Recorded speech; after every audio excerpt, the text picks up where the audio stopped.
what are you looking for in assessing its success and kind of an effective implementation of the PAREA program? There is an effort to look at where we are at now versus where we might need to be, considering what appraising is going to look like in the future.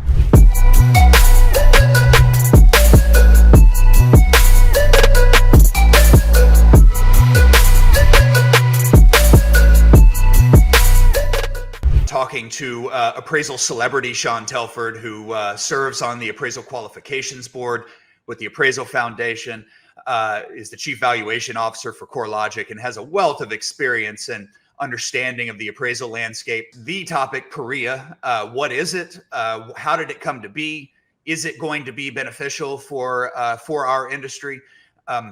And also touch on kind of the real question for those in the industry, which is, what does the future look like for appraisers, and is it exciting? You and I have shared some thoughts and perspectives on what PAREA is, why it's come about in the first place. I'm pulling my weight and have identified somebody who I know is a great guest, and I think can share some very valuable perspective as we continue to explore this topic. Obviously, we'll be discussing others, that touch markets, valuation, and whatever else we find interesting, I think. But definitely excited to have Shawn here with us. We'll bring him on and have an interview. But before we do that, any perspective you have before we bring in the guest of honor? Yeah, Jeff, great to be back with you here and kind of get this. This is going to be our third show now, so we're veterans at this now, or at least try to tell myself that. But this beginning venture is a multi-part series on PAREA, hoping to engage in a lot of discussion as we make our way around the appraiser forums, conferences, and talk to appraisers. Still a ton of questions about PAREA, certainly a ton of questions about PAREA from those who are now kind of interested in the career or the profession, because there's a pathway. And so I hope that we can prepare some content here for that. And certainly this episode will be one of the most useful, lining up Shawn Telford. So thank you for doing that. I hope today that we'll be covering kind of some background in history, not just on the foundation's role, but where how we ended up in PAREA, and also kind of talking about where the future is for appraisers. And okay, great, we've got a new pathway to get in, but is that something I should jump onto, or are there concerns? So look forward to getting into it and see what we can learn. Love it. Yeah, absolutely. Without further ado, I'll bring Shawn in, and as we do, just offer a brief introduction. But then, Shawn, obviously love any of your perspective on yourself. You can defend anything that I say amiss here about you. But Shawn Telford is the Chief Valuation Officer at CoreLogic, also serves on the Appraiser Qualifications Board, which is one of the boards that the Appraisal Foundation has. And in spite of his lack of character judgment, by being willing to come and talk with me and Mark, heck of a nice guy, Shawn. We really do appreciate you being willing to come and visit with us, and definitely look forward to your perspective. What other impressive credentials do you have that I've omitted in introducing you? Oh man, no, thanks for the opportunity to be here, guys. No, I'm excited for the conversation. I really enjoy these types of discussions where we get to talk about the future and about how we got there. There's a lot of really good work that's been done that's brought us to where we're at, and a lot of opportunity in the future. So yeah, I'll spare you all my credentials and just say I'm happy to be here. Jeff, we're fortunate to have you, and definitely appreciate you being willing to come and talk.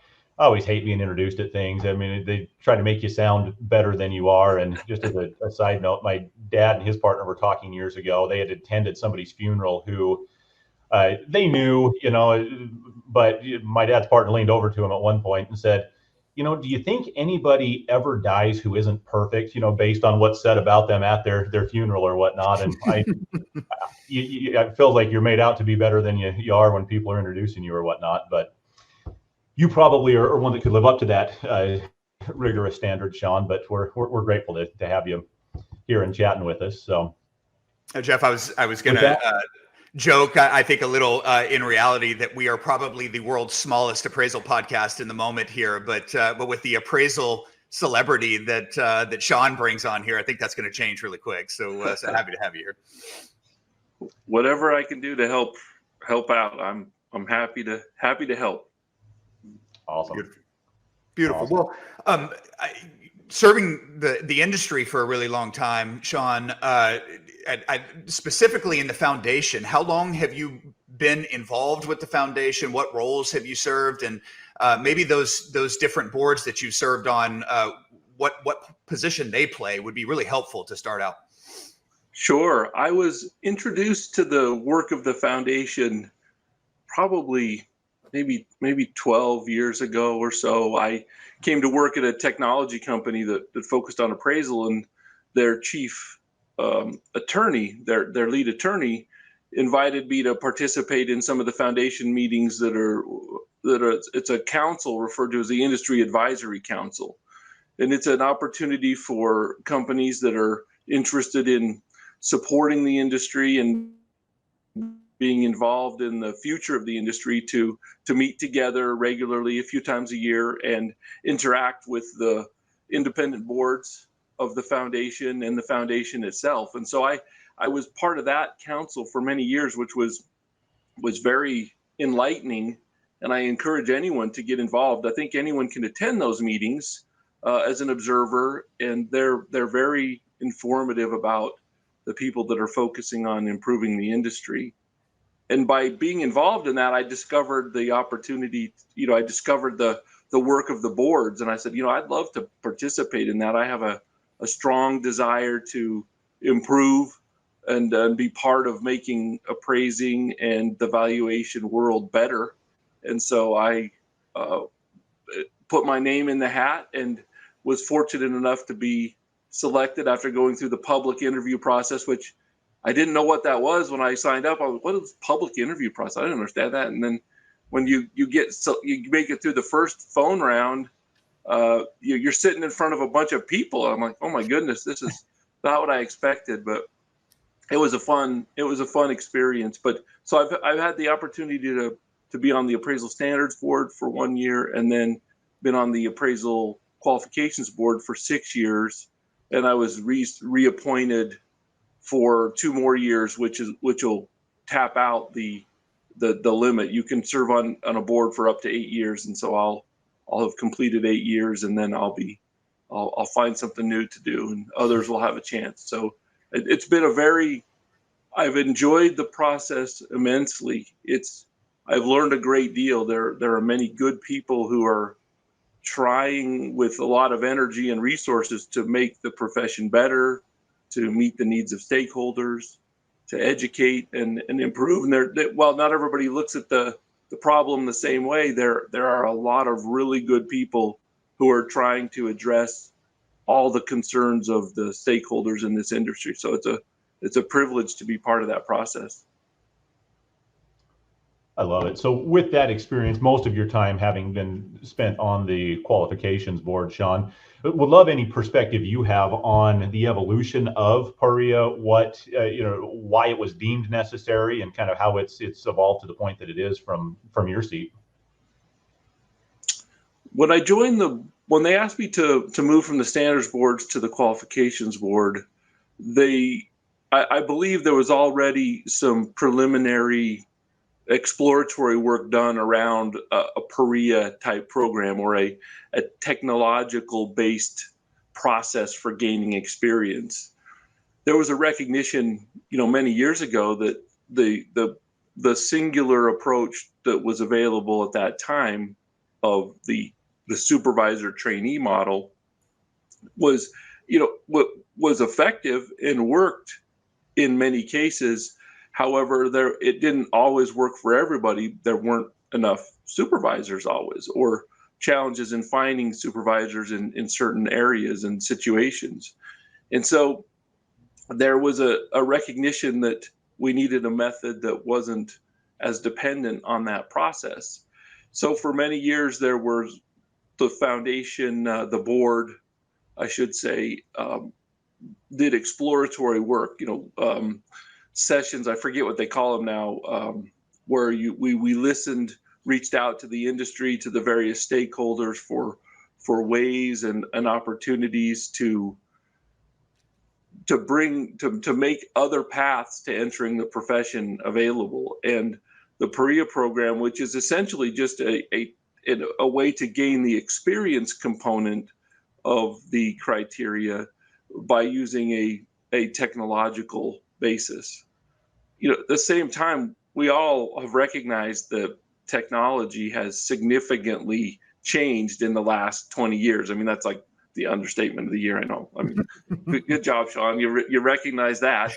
But I tell you, there's so much that's changed in how technology can be used to make things better. And so the recognition that the technology could legitimately be used to help an aspiring appraiser, to gain the necessary experience in a way that would make them capable of passing the national exam and entering the profession and becoming successful and doing appraising in an appropriate way. So, there all those things came together. There were many others. I'm sure, giving you the abbreviated version there, but those are some of the main drivers for how we can, make the PAREA program, make the experience or technological based experience option a reality. Shawn, something that's coming to mind as I'm listening to you talk, and if this happened, it would have been a long time ago, and maybe even before you joined. But I wondered if, as the foundation was looking at these alternative pathways, our method of getting into the industry is not wholly unique. There are other professions or industries that I'm aware of that have kind of a mentorship base entrance. Are there any case studies of trying something like this? I mean, it makes all the sense in the world to be adding pathways like PAREA is adding. But any case studies that you're aware of or that you guys looked at when you were thinking about it? Certainly there are other professions that utilize technology, and I don't remember specific case studies. I know we looked at many different examples, as it were, of how technology can be used to help someone enter the profession. So, for example, we always use or have heard the pilot training.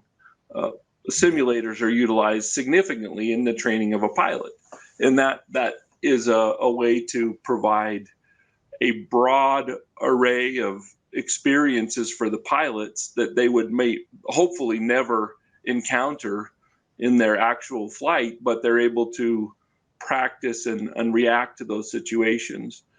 PAREA is intended to be similar in that you see a very broad array of scenarios in your experience using PAREA, far broader than you might see in working with an individual. When I was trained, I basically did single family homes in a very, a 3-county area. That's what I was good at. I remember I didn't do a review appraisal until probably 3 or 4 years into my experience, and I may have done just a handful of 2 to 4 units and condo type properties. They just weren't there, and so my experience, while good, was limited. PAREA provides the opportunity to have a very broad experience of all different property types at different levels of complexity. So those are some of the things that we looked at. There are many other technological based approaches that are out there that I think are very viable at helping people learn.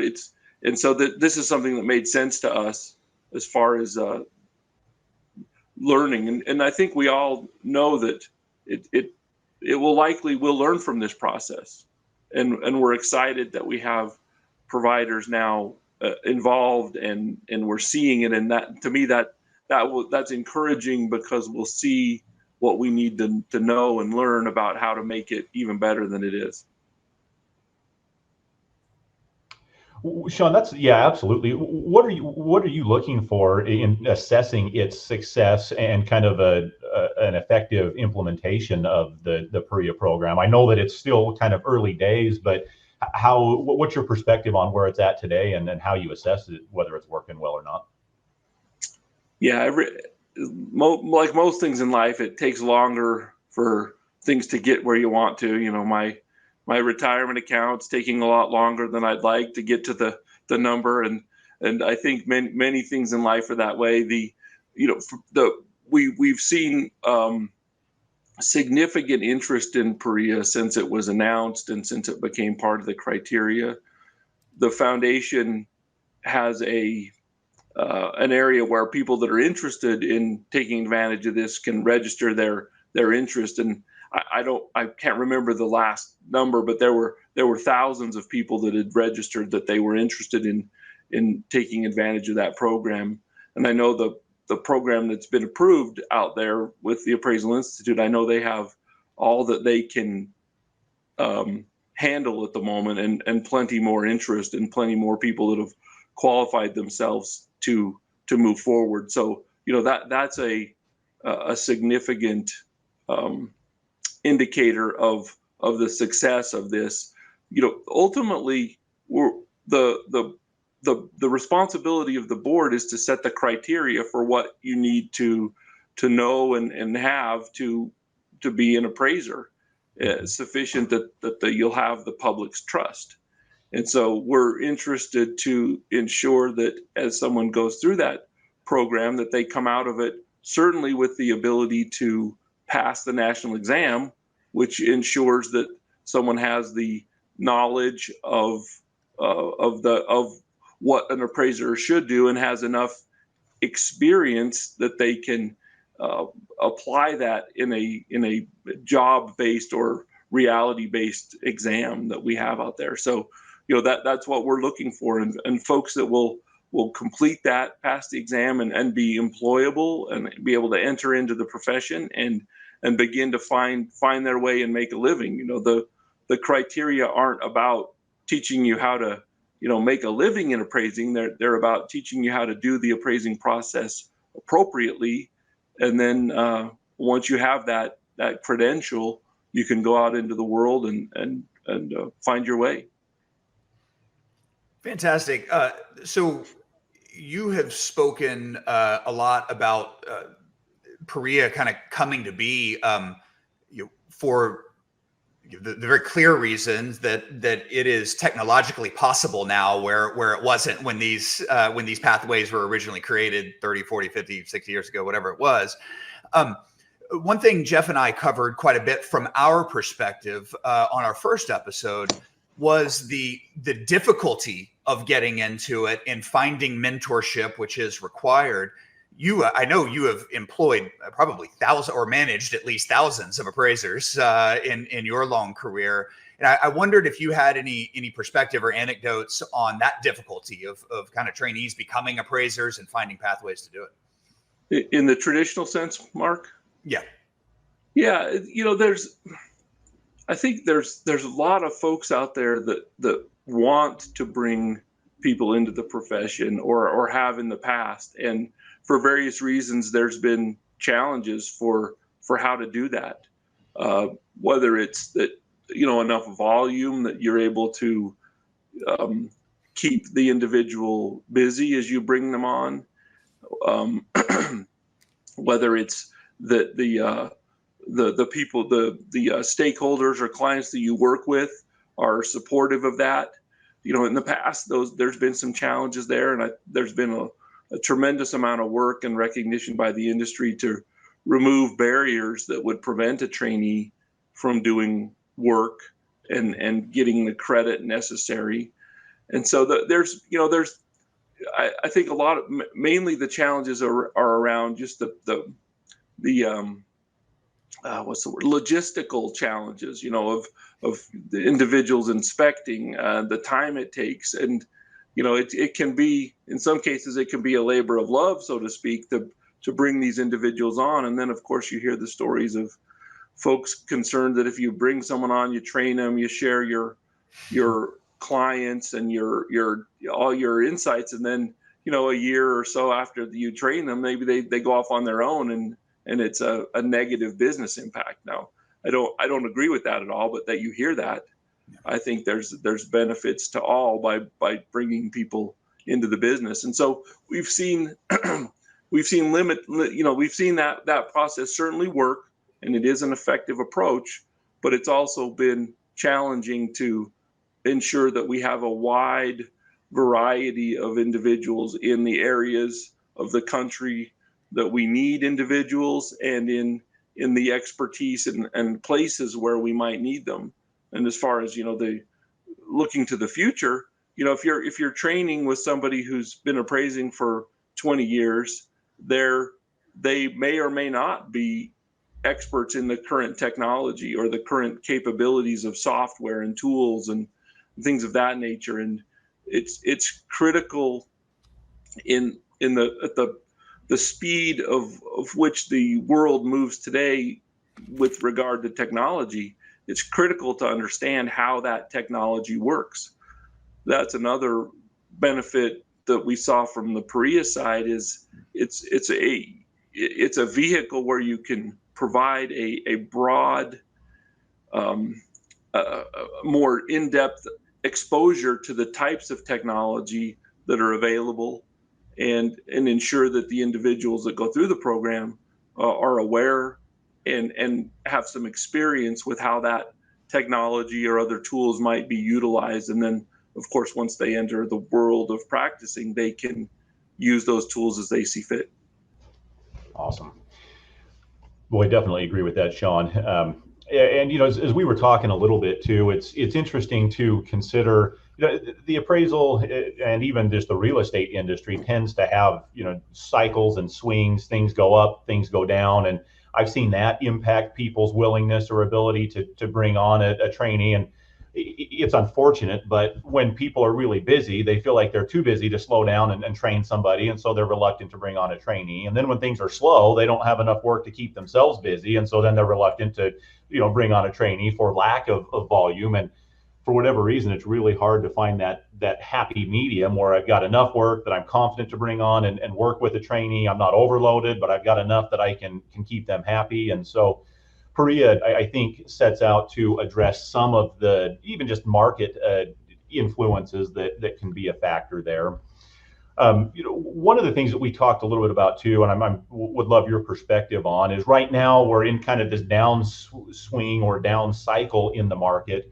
The appraisers are much slower than they had been in early days as the pandemic set on and interest rates, dropped drastically.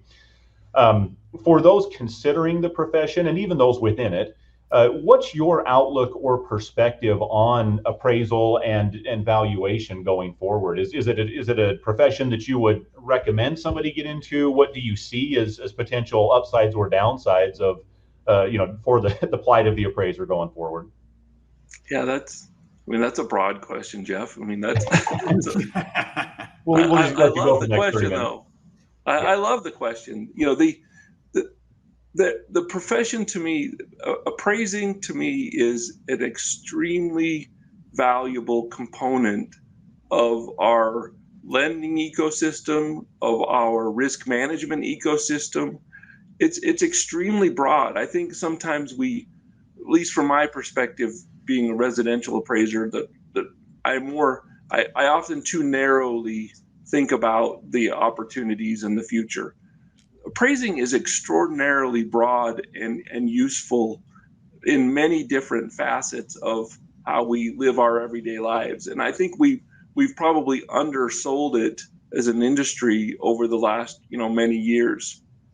In the residential world, absolutely, the profession is important and is necessary. Is the use of the profession, is the future, how does it look? It's going to be different than it is now. It's going to be certainly different than it was 20 years ago. And that's good in my mind, because it shows that as a profession we can adapt and we can move with the needs of the stakeholders. In the residential world, most of the time the appraisals we do are for a lender who's looking to understand the risk equation. They want to know, if I make this loan, am I making a sound decision, or do I need to price the loan for a higher risk for various reasons? So it's a critical component. But with the advent of technology, the advent of data that's become ubiquitous, the role of the appraiser has changed in that equation, far more towards being an analyst of the dozens of different sources of data and analytics, away from being a collector of the data. And so maybe as an appraiser, you're aggregating the results of others' data collection or algorithmic outputs, and you're helping your client understand, what does all this mean and how do I use that? And you're forming an opinion of the value of the property based on those different inputs. And so I think that there's tremendous value of the future. And then beyond just the residential world, I think there's far more areas where an appraiser's opinion and expertise can be utilized, especially as we move into the more technological world, which is something I'm passionate about. The value of an appraiser who understands the fundamentals of how a piece of collateral gets its value can be a significant component in supporting those that build the tools, that build the databases and the algorithms that are used or will be used in the future. And so for me, it's critical that the appraising profession focus more on the analysis side and the understanding of how the technology can be used appropriately, and helping clients use the technology appropriately. That's the area that needs to have the most focus and is the most critical, in my opinion. Boy, Shawn, I think speaking. There's a lot of understandable and expected, I think, concern about new pathways that are coming up. Well, that's not how I learned, and all the people I know before me learned, and think about what might be missing from it. But there is a lot of area we can focus on that is positive, that is covering things like what you just described. This can be included in these education models, and may never make it through the mentorship portion of the experience requirement to get educated. So that's great. I appreciate it. And as I hear you describe one potential vision of what the appraiser's role will be, it's really not unlike. I guess it's not just appraisal that I see this. That this is I think about and listen to and read about large language models and AI doing a lot of the work, maybe even the busier work in a lot of cases that we would be doing in seconds, what would have taken 5 or 10 hours. What seems to be the role in the future for us is narrating that data, prompting that data, getting it into the right format that is usable and consumable. And I think I hear you describing a world for appraisers that is very similar to what I think other industries are facing, and similar outlooks they see. Absolutely, Mark. If you look at the tools that are out there now, the AI tools, the machine learning capabilities, the language models you described, there's a need to, and I think a legitimate concern, and I'm by no means an expert, but if you think about the need to look into those models and to see what are the data that's input, what data are those models using, and perhaps it's building a specific data set that is used by a model to produce a value. And so there's a need to curate, as it were, the data sets that a large language model might utilize. That's something that an appraiser's expertise combined with technological knowledge could help to do. So there's lots of opportunities for sure. And then, of course, the outputs of those models, if anybody's used them, I've used them a lot of late to assist in my writing, or I was even using them to try to help me plan a trip to Europe that I'm planning. And it is absolutely stunning at times how effective these things can be. However, when you read them closely, occasionally they miss a little thing or they get something off. And that's where the expertise of an appraiser, if we take that analogy back to using an output from a model, whether it's on an AVM type valuation or some other risk analysis model, where there still is a need for someone to be able to look at that model and make sure that the output is reasonable and perhaps tweak it and adjust it. So there are many new and different roles that we will see in that technology industry that can certainly, the appraiser should be positioning themselves to play that role. Shawn, thank you. And switching gears real quick, nuts and bolts question from a proponent of PAREA. And I'm curious if you have any thoughts on this one way or another. Publicly, watching from afar, there were more than a handful of providers that were planning to build PAREA curriculum and offer the pathway and the courses. We know, and I'm involved with the Appraisal Institute, so I'm aware, they are the first to market here and the only right now. But we've seen a number of those handfuls back out of it right now. And for someone that wants to make sure that this is available, I don't know if it's concerning may not be the right word. It's just a development to monitor. I wondered your perspective. Is it too complicated to build? Is the tuition rates that are sort of market not enough to justify building these things? And does that concern you that, in any way that we've got less providers than we may have thought we would have a few years ago? It's a legit question for sure, Mark. And the legit observation. So, speaking for myself, certainly can't speak for the board or my employer or anybody else, just myself. But certainly I would love to see more providers in the space.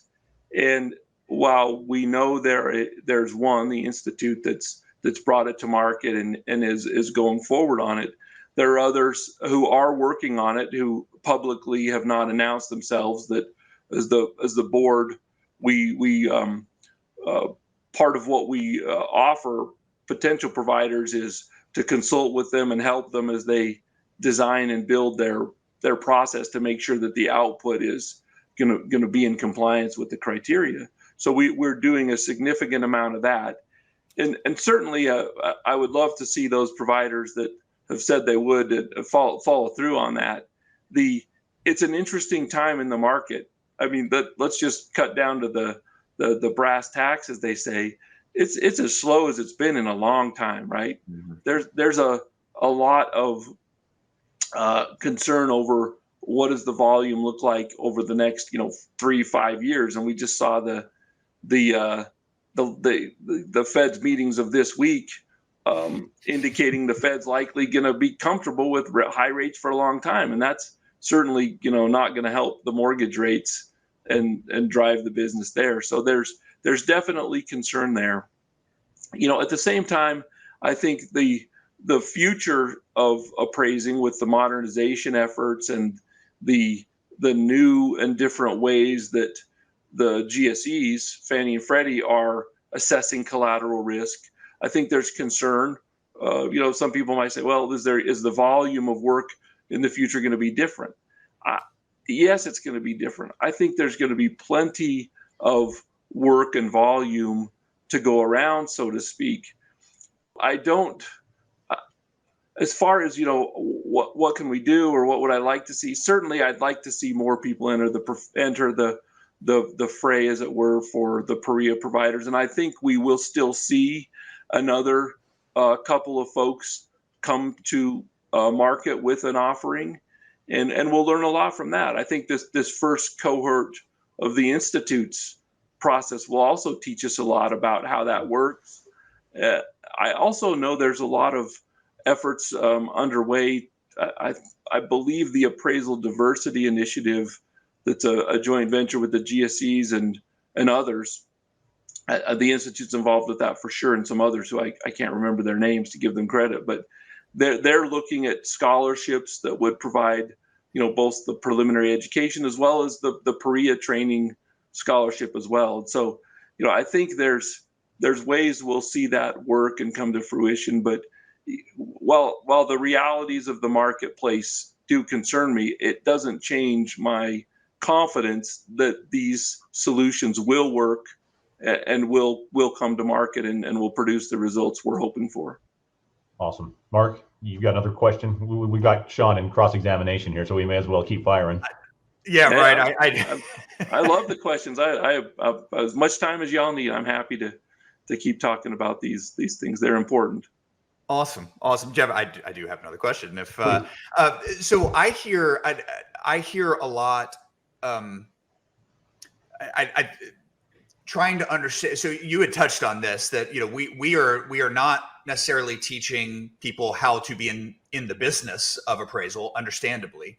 I think that education oftentimes comes during the mentor process, not by requirement, but sort of by osmosis. How can you not? Because you're helping a business person execute appraisal. And so as these people graduate, they know appraisal. I have heard discussions and thoughts about how these folks could be viewed, knowing that they haven't been in the business of appraisal, and whether or not that can affect their ability to deliver product that facilitates business, similar to the way that other appraisers that have been doing it for a long time do. And Jeff and I have been thinking a lot about that.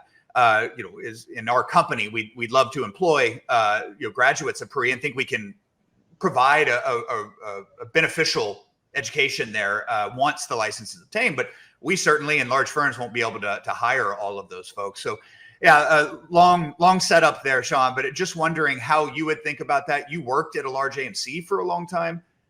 Any sort of read on how they may view these folks? The way I look at it is in terms of the usefulness of someone I hire. So in prior companies I've worked with, as we would bring someone on to be a trainee, we had to bring them from nothing to something, right? They had no experience. In many cases, they'd know what an appraisal was, but that's it, right? And so bringing someone from that point to the ability to hold their own credential and work on their own is a significant investment. Mm-hmm.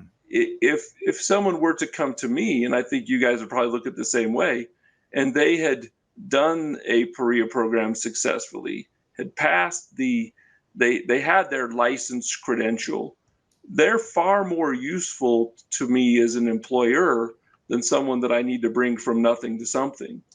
And so, yes, they may not have the deep experience of how to operate in the space, but those are things that can be readily taught and more easily brought on if a person is licensed. It follows the model we see a lot more in other professions, such as a CPA or an attorney. You go to school, you take the bar, or you pass the CPA exam, you have a credential, and then you're in the world working. But as you have that credential, you're far more useful to an employer who isn't going to hire you as you start your degree and bring you on for many years. And so while it's different than the way we operate today, I as an employer, I think I would be very interested and pleased to bring someone on who had their credential already and help provide them experience, because they come in at a different level. So while it's different, like I said, that doesn't make me a little bit uneasy. It just makes me happy for new options that are there, rather than being constrained to the singular approach that we've had previously. That definitely strikes a chord with me, Shawn, because as PAREA is now becoming available to people, I'm hearing a couple of different, potential scenarios or options. You and I think, were both just recently at the AXE conference, and while there, I was talking with an appraiser who herself, I don't remember how long it's been certified, 5 years or less, if I remember correctly, but was talking with somebody else who was interested in coming on and working with her, but not as a trainee. This person wanted to go through PAREA to get certified and then join, as a kind of newly certified appraiser, but acknowledging that she was still going to have, a lot to learn as far as learning the ropes. I know of another one, and Mark and I talked with briefly in the past, where already had a supervisor, was running up against, how easy it was to be able to be sponsored by this supervising appraiser that already had a couple of trainees with him, but they decided to enter the PAREA program to gain some additional training and experience, even though they already had the supervisor model, but the supervisor was busy, wanted to provide kind of supplemental or additional technical report writing and analytical, skills and tools and those sorts of things. And so I'm seeing people say, well, hey, now that PAREA is here, there are multiple ways that we could get somebody proficient in all aspects of appraisal, from the writing a USPAP compliant reports to, learning some of those soft skills of how do I interact with the homeowners, with real estate agents, with clients that, that want things that new entrants may or may not, know well. What can I do? What can I not do? How do I handle all of these different circumstances that just come up in the day-to-day practical realities of appraising, day in and day out. That said, I am hearing a little bit, and I think this was brought up by a representative from the Appraisal Foundation, of a reconsideration, by the Qualifications Board of experience, or what does it take to become an appraiser. Do you have any perspective, Shawn, on what the board's desire is in re-looking at qualifications? I mean, understanding that you're not, maybe necessarily speaking, specifically for them, but would love to know kind of where you see, in addition to PAREA, what the board's considering in terms of the qualifications for those aspiring to become appraisers. Sure. So speaking for myself, not necessarily the board directly, I'll go from my memory. So the board right now, the AQB board is embarked on a project to reevaluate the criteria. And I believe that they have publicly stated that in several different ways.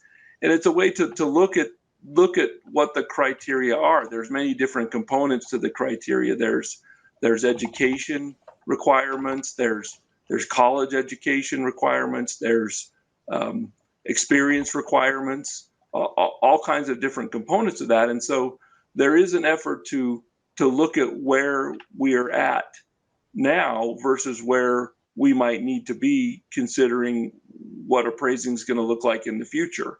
And so from my perspective, that's a critical function. And so the board is undergoing a look to see it, how did we get to where we're at right now? There's, there are many different boards, as you guys well know. The board members change frequently, mm-hmm. and there's a rotation of individuals. There's a term limit that individuals can serve on these boards, which creates a fresh perspective.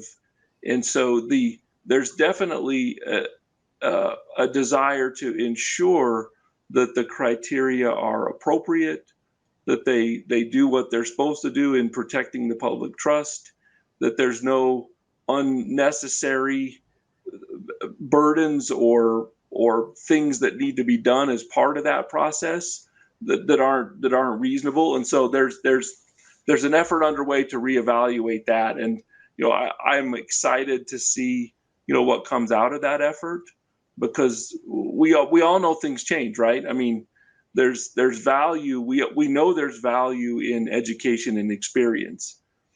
What does that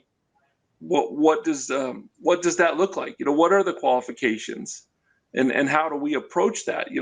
One of the examples I love to bring up is, because it's all on our minds, is I shouldn't say all on our minds, but what are the qualifications to become president of the United States? Be born in the U.S. and be 35. That's pretty interesting when you think about it. Yeah. And so when we look at the qualifications for appraising or any other profession, I think it's an interesting way to look at it is what needs to be part of the criteria to be qualified to be an appraiser. And so I think there's new and fresh ways that we'll look at it. I'm certain that the board is committed to thoroughly looking and objectively looking at what's there, why is it there, and how do we ensure that the profession is positioned to meet the public trust going forward, and certainly allow those that want to be part of the profession to readily become part of the profession and shape the future.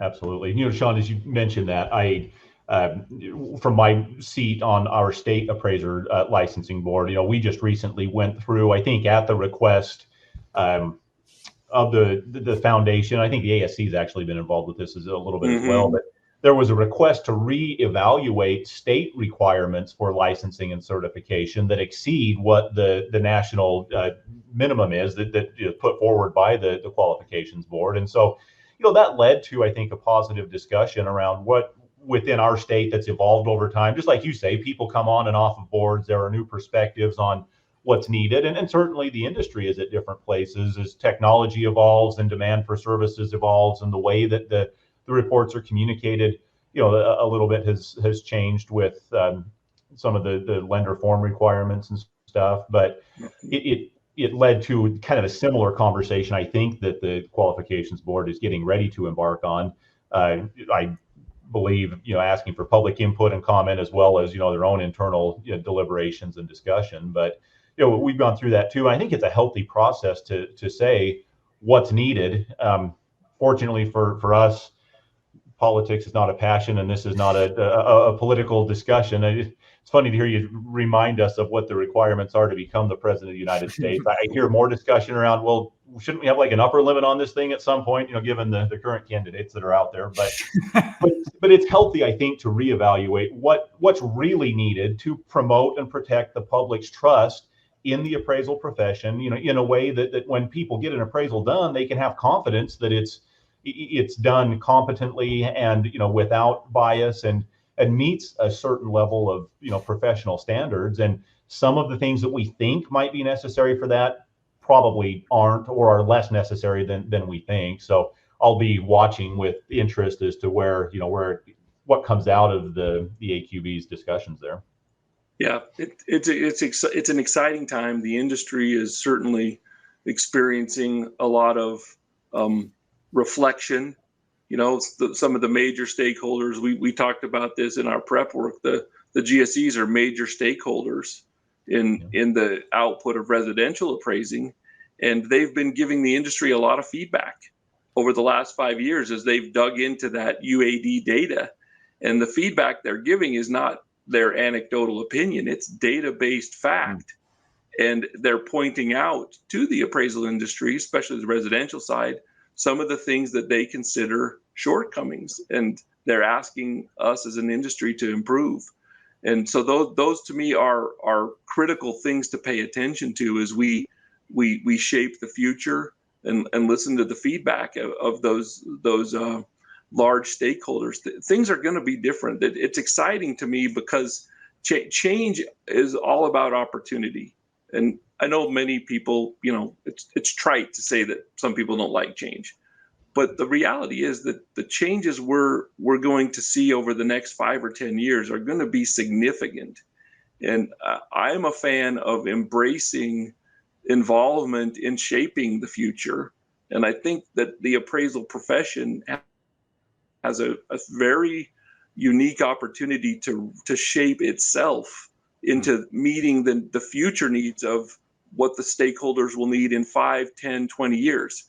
We all know it's going to be different, and we can all see where the technological tools that are being invented and perfected over the next, perfected might be a little strong word, being invented and built and iterated on over the next 5 or 10 years are going to be really cool and are going to definitely change how our clients of today consider and take advantage of collateral valuation analysis. Shawn, that is a wonderful exclamation statement to put on the end of this discussion. Both Jeff and I are thrilled to spend some time with you here. So thank you for doing that in creating the time. I look forward to talking to you in the future about these things as PAREA becomes more developed and kind of not new, and also we can maybe discuss what the future appraiser is and how it all came to be.